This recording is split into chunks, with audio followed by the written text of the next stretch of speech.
Hello, everyone. I hope you're having a good day. Today we're talking about Exodus chapter 28 in 5 minutes. Free PDF. There's a link down in the description where you can get it. You're about to see all the notes up on the screen. When did the events of Exodus 28 take place? Well, as we've mentioned, the children of Israel got out of slavery in Egypt about 1,500 years before Jesus was born. So that'd be about 1491 BC, roughly. Specifically, the events of Exodus 28 took place 3 to 4 months after that happened. We know that from Exodus 19 and verse 1. Our main characters for this chapter, we've got a few. We've got God and Moses. They've been having a conversation up on Mount Sinai. Moses was up there for about 40 days talking to God, and God was giving him instructions for the tabernacle, the holy sanctuary where his presence would dwell among his people. He's giving him information about rules and laws that he wanted the Israelites to follow and a bunch of other stuff. Obviously, there's a lot talked about in 40 days. Then we have Aaron. Aaron was Moses' brother. He was a Levite by birth. He was from the tribe of Levi. God selected him to be the first high priest of the Hebrews. And then we have his sons, Nadab, Abihu, Eleazar, and Ithamar. They were chosen to be priests along with their father. Aaron was going to be the high priest, and his sons the priests who served under him. In terms of our map, we are still located, as I mentioned, at Mount Sinai. There's a conversation that's going on between God and Moses. The Israelites are camped at the bottom of the mountain, so they won't move from here for a while. So our location is listed on the map on the PDF.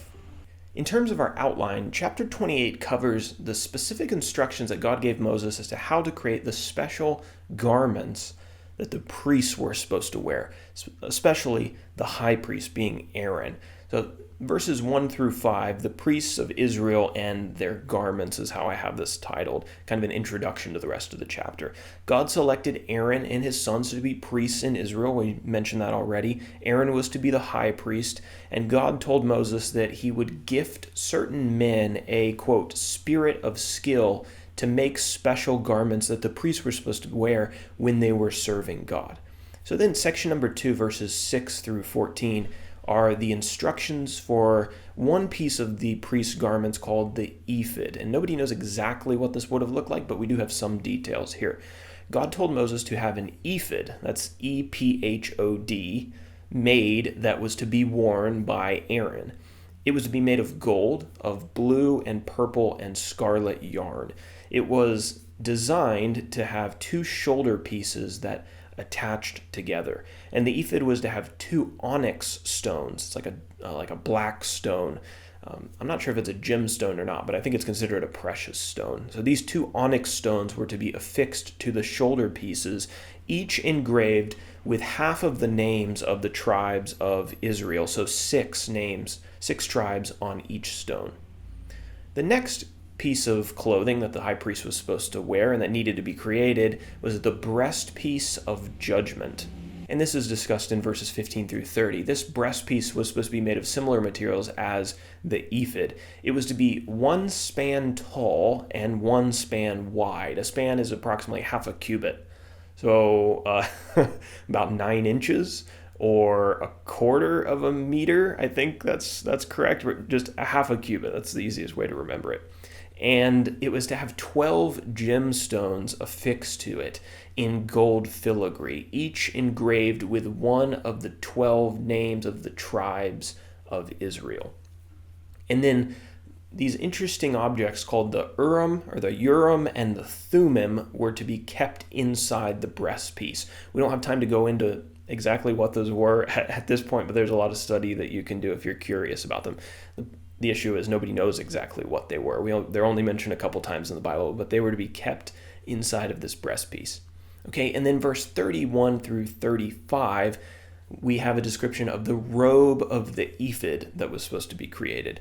Underneath the ephod, the priest was to wear a robe of blue.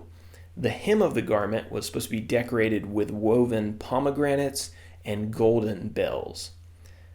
Verse 36 through 38 tell us about the golden headpiece, or it's called a golden crown in another passage. A plate of pure gold was supposed to be engraved with the words, "Holy to the Lord." And this gold plate was supposed to be affixed to the turban of Aaron, the high priest, and it was supposed to be affixed with a blue cord. And then finally in verses 39 through 43, we have the other priestly garments that are briefly mentioned that needed to be created. So in addition to the articles mentioned above, Aaron was to wear a checkered coat, a turban of fine linen, and a sash of embroidered needlework. Coats, sashes, caps, and undergarments were also to be made for Aaron and for his sons who were going to be helping him. And then finally, we were told that the priests were supposed to be anointed and ordained for their special role in the service to the Lord.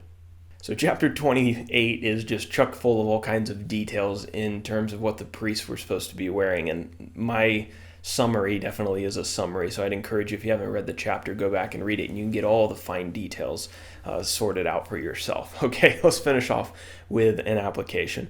I think this chapter, the specialness of the priest's garments should instill in us the significance of coming into the presence of God. Approaching God is something special. It was back in the Old Testament, it still is today. Aaron's job as the high priest wasn't to be taken lightly, and the Bible tells us that the consequence of disrespecting God while serving in the tabernacle was death. We know that from Exodus chapter 28, verse 35, and Leviticus chapter 10. Appearing before God wasn't a privilege that was given to every Israelite. It was only given to the priests. Modern Christians are priests to God, according to Revelation chapter 1, verse 6, and have the privilege of speaking with him and worshiping him directly. Right? We don't need to operate through a special priesthood. We can go to God in prayer. We can read from his word. We can worship him without having to have a middleman between us and him. But just because we have that privilege doesn't mean that we should take that privilege lightly.